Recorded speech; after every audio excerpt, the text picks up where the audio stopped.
నమస్కారం. City news తెలుగుకి స్వాగతం. ఈనాటి వార్తా విశేషాలు. జీవ వైవిధ్యాన్ని కాపాడినప్పుడే వసుదైక కుటుంబం అనే పేరు సార్థకమవుతుందని ఉప ముఖ్యమంత్రి పవన్ కళ్యాణ్ తెలిపారు. మంగళగిరిలోని అరణ్య భవన్ లో నిర్వహించిన 70వ వన్యప్రాణి వారోత్సవాల ముగింపు సభకు ఆయన హాజరయ్యారు. వారోత్సవాలలో భాగంగా అటవీ శాఖ ఏర్పాటు చేసిన ప్రదర్శనశాలని ప్రారంభించడం జరిగింది. కింగ్ కోబ్రాల సంరక్షణ బ్రోచర్ ని ఆయన ఆవిష్కరించారు. వన్యప్రాణి వారోత్సవాల సందర్భంగా విద్యార్థులకి నిర్వహించిన వ్యాస రచన పోటీలో విజయం సాధించిన వారికి పవన్ కళ్యాణ్ బహుమతుల్ని ప్రదానం చేశారు. పర్యావరణాన్ని పరిరక్షించేందుకు అందరూ కృషి చేయాలని పిలుపునిచ్చారు.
పర్యావరణం చాలా కీలకమైనది.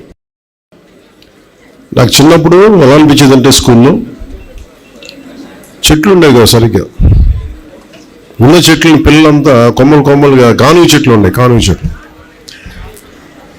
ఏమి తొయ్యకపోతే ఏం చేస్తారో ఇరుస్తూ ఉండేవాళ్ళు కొమ్మలు. ఎందుకు ఇరుస్తున్నా నాకు అర్థమయ్యేది. నీడనిచ్చే చెట్టుని కాపాడుకోలేకపోతే సమస్య మనకే. పర్యావరణ పరిరక్షణ ఇవన్నీ ఏంటంటే నీడ ఇచ్చే చెట్టుని ఫస్ట్ కాపాడుకుంటే దాన్ని ఆధారపడి పురుగులు చిన్న దాన్ని తినడానికి పక్షులు అలా ఎన్ని రకాలుగా పెరిగిపోతాయంటే ఒక్క చిన్నపాటి వాన చుక్క పడితే దాని చుట్టూ బోళ్ళంత కనిపించిన జీవం పెరిగిపోతుంది. మనకేంటంటే ఉబుసుపోక చిన్నప్పుడు చెప్తా ఉండాలి నాకు, రాత్రుల పూట మొక్క దగ్గరికి వెళ్ళి కొయ్యొద్దని, మొక్కలు నిద్రపోతాయని. ఒక పిడివాదం ఉంటుంది మనకి, మొక్కలు నిద్రపోతాయి, అవి గొరకు పెడతాయా, పిచ్చి ఒక ఏమంటుందని మనకి ఒక మొండివాదం వస్తుంది మనందరికీ. అది సైంటిఫిక్గా మనకి జగదీష్ చంద్రబోస్ గారు చెప్పే వరకు మొక్కలకు కూడా ప్రాణం ఉంటుంది, అవి కూడా కోస్తే బాధపడతాయి, అవి కూడా విలవిల్లాడతాయి అని జగదీష్ చంద్రబోస్ గారు చెప్పే వరకు, ల్యాబ్స్లో ప్రూవ్ చేసే వరకు అది మిగతా వాళ్ళకి ఆనందం. మన పెద్దలు చెప్పే మాట ఒకసారి దానికి సైంటిఫిక్గా వాళ్ళు చెప్పలేకపోవచ్చు, కానీ సైంటిఫిక్ బేసిసే ఉంటుంది. శాస్త్రీయంగా దాన్ని అది వెంటనే చెప్పలేకపోవచ్చు. అందుకని పెద్దలు చెప్పే కొన్ని మాటలు మనం వినాలి. చిన్నప్పుడు నాకు కూడా చాలా వితండవాదం ఉండేది. మొక్కల్ని ఇలా ముట్టుకోకు రాత్రులు పూట అంటే, ఎందుకు ముట్టుకోకూడదు? ఈ వితండవాదంతో చంద్రబాబు ఒక దుర్మార్గమైన సాంప్రదాయాన్ని తీసుకొచ్చారని మాజీ మంత్రి అంబటి రామ్, అలాగే కేసులు మాఫీ చేసుకోవటానికి నా ప్రజలు మీకు అధికారం ఇచ్చింది అని ప్రశ్నించారు. ఇదే సమయంలో ఇసుక సిండికేట్ కారణంగా టీడీపీ ఎమ్మెల్యేలకి సంపద సృష్టి జరుగుతుందని అన్నారు. ఈ మేరకు అంబటి సోమవారం మీడియాతో మాట్లాడారు. తన అధికారాన్ని ఉపయోగించుకుని చంద్రబాబు కేసుల నుంచి తప్పించుకోవాలని ప్రయత్నం చేస్తున్నారని అన్నారు. ఉమాపతి రెడ్డి ఫిర్యాదుతో 20 మంది కేసుపై పెట్టారు. చంద్రబాబు పోలీసు యంత్రాంగాన్ని దుర్వినియోగం చేస్తున్నారు. ఉమాపతి రెడ్డి దర్యాప్తునికి సహకరించడం లేదని అబద్దాలు చెబుతూ పోలీసు విచారణలోనే కేసు క్లోజ్ చేయాలనే కుట్రలకి పాల్పడుతుంది. అధికారంలో మీ మీద ఉన్న కేసులన్నీ కూడా క్లోజ్ చేయించుకుంటారా అని ప్రశ్నించారు. ఇప్పుడు విషయాలు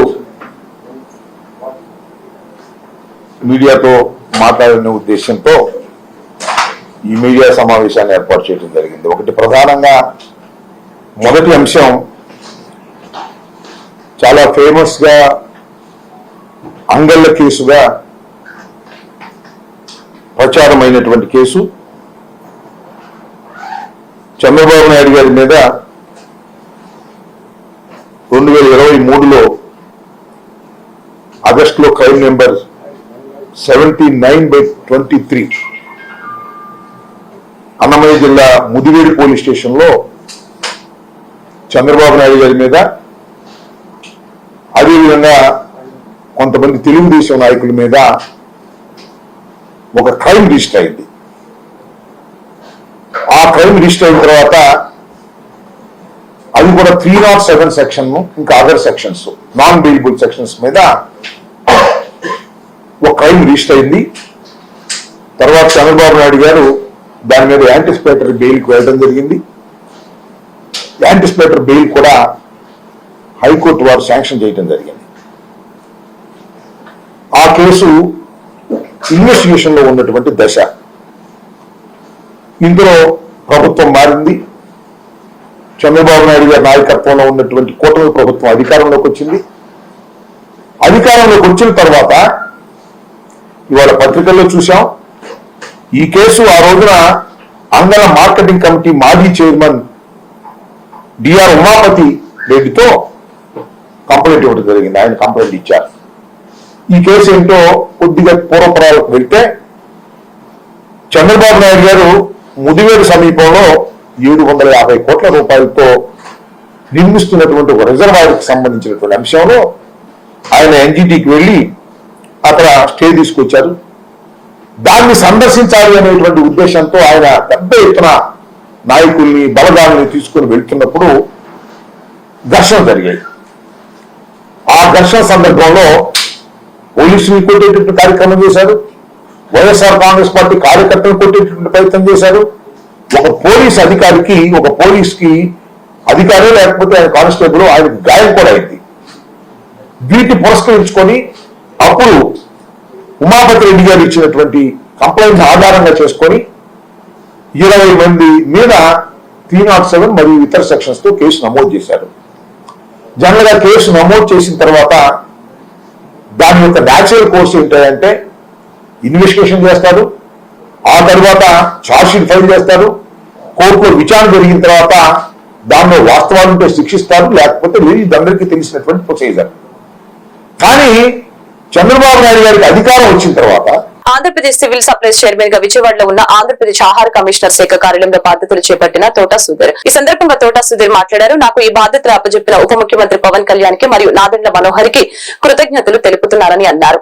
ఖరీఫ్ సీజన్ లో వర్షాభావ పరిస్థితుల మూలంగా తడిచిన ధాన్యం ఎంత శాతంలో ఉన్న మిల్లర్లతో కొనిపిస్తామని తెలియజేశారు. అలాగనే కార్యక్రమంలో సివిల్ సప్లైస్ అధికారులు, జనసేన, టీడీపీ, బీజేపీ నాయకులు, కార్యకర్తలు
అవునండి అవునండి గురుగారు అయిన తర్వాత తీసుకోండి.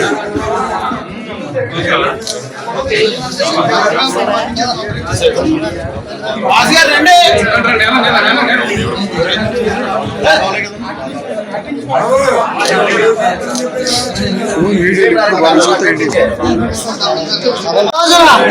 మా అధినేత పవన్ కళ్యాణ్ గారు మరియు గౌరవ ముఖ్యమంత్రి చంద్రబాబు నాయుడు గారు మరియు మా ఆరాధ్య దేవుడు, మా గురువర్యులు అయినటువంటి నాదెండ్ల మనోహర్ గారు నా మీద ఎంతో గురుతర బాధ్యతలు పెట్టి ఈ సివిల్ సప్లైస్ చైర్మన్ గా నన్ను చేయటం చాలా ఆనందకరమైన విషయం.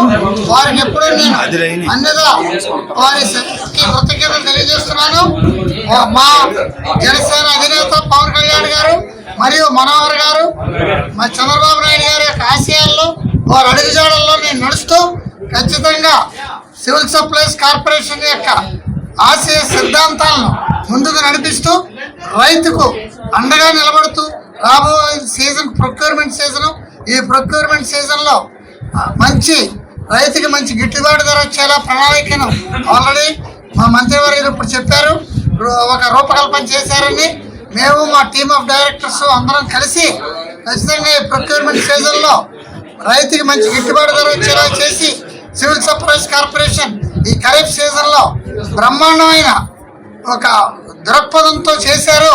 రైతుని ఆదుకున్నారు. ఎందుకంటే నేను ఒక రైతునే, రైతు కుటుంబంలో వచ్చిన వాడిని. రైతు ఎప్పుడూ నష్టపోవటమే. మొన్న తుఫాన్లు వచ్చి మొత్తం మునిగిపోవడం జరిగింది.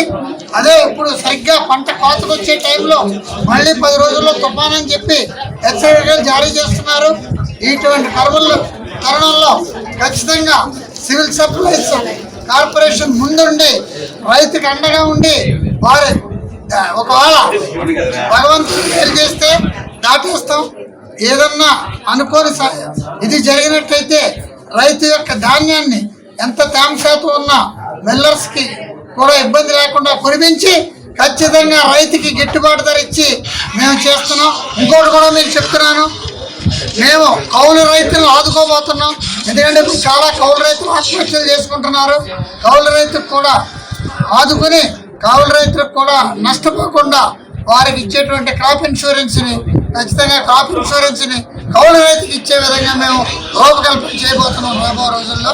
ఖచ్చితంగా మేము ఈ రోజున చెప్తున్నాను, నేను ఈ పదవి బాధ్యతలు తీసుకొని మేము రైతుకి అండగా ఉంటాము. ప్రతి ఒక్కరికి కూడా మంచి నాణ్యమైన సరుకులను అందిస్తాం.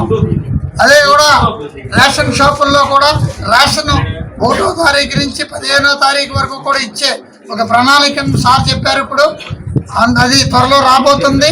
అది కూడా మేము ముందుకు తీసుకెళ్ళి అందరికీ కూడా 1 to 15 వెళ్ళే విధంగా ఒక ప్లానింగ్ ఇంకా రాలేదు. విజయవాడ నగర మేయర్ రాయన భాగ్యలక్ష్మి తమ కార్యాలయంలో మీడియా సమావేశం ఏర్పాటు చేశారు. ఈ సందర్భంగా మేయర్ మాట్లాడారు.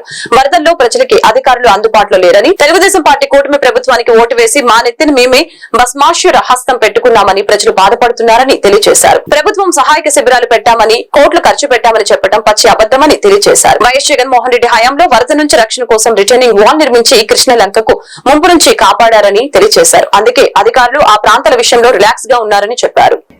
రాష్ట్ర వ్యాప్తంగా వరదలు వస్తే వరదల్లో కనీసము ప్రజలకి 2-3 రోజులు ఎలాంటి ఒక అధికారి వాళ్ళకి అందుబాటులోకి వెళ్ళకపోవటము, వాళ్ళకి ఫుడ్ కానీ వాటర్ కానీ లేకపోతే ఎలాంటి సహాయక చర్యలు కానీ అందకపోవటము, ఇది పూర్తిగా కూటమి ప్రభుత్వం వైఫల్యం అని మనం చెప్పొచ్చు. మనమే కాదు, విజయవాడ నగర ప్రజలందరూ చెప్తున్నారు ఈరోజు ఏ రకంగా కూటమి ప్రభుత్వం వైఫల్యం చెందింది, ఎందుకు మేము ఓటేసాము, మా నెత్తి మీద మేమే భస్మాసుర హస్తం పెట్టుకున్నాము అని చెప్పి ఈ రోజు కూటమి ప్రజలు అక్కడ ఎవరైతే కూటమికి ఓట్లు వేసినారో ప్రజలు వాళ్ళందరూ స్వచ్ఛందంగా అక్కడ ఉన్న మీడియాకి ఎదురుపడి మరీ చెప్పే పరిస్థితులు మేము చూసాం. ఈ రోజు అసలు సహాయక శిబిరాలు అని 1.5 కోటి ఖర్చు పెట్టామని చెప్పి చెప్తున్నారు. సహాయక శిబిరాలు అన్నది ఎక్కడా లేదు.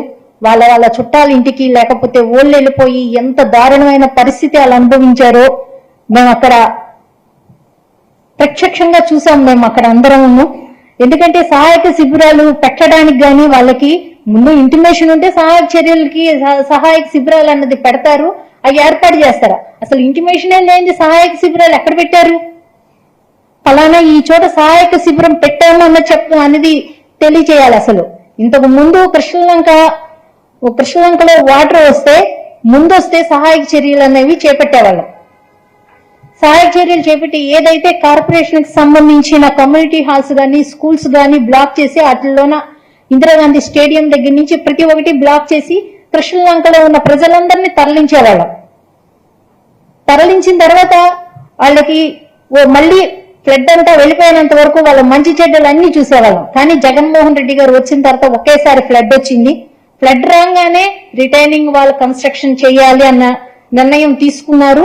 రిటైనింగ్ వాల్ కన్స్ట్రక్షన్ చేశారు. కానీ విజయవాడ నగరపాలక సంస్థ ఇంకా ఆ కృష్ణలంక మనకి ఫ్లడ్ రావడానికి వీల్లేదు కాబట్టి రిటైనింగ్ వాల్ జగన్మోహన్ రెడ్డి గారు నిర్మించినారు కాబట్టి మనకి కృష్ణలంకలో ఎలాంటి ఇబ్బంది లేదని చెప్పి రిలాక్స్ గా ఉండడం చూసాం. ఈ వార్తలు ఇంతతో సమాప్తం. మరొక బులెటిన్ మళ్ళీ కలుద్దాం. నమస్కారం.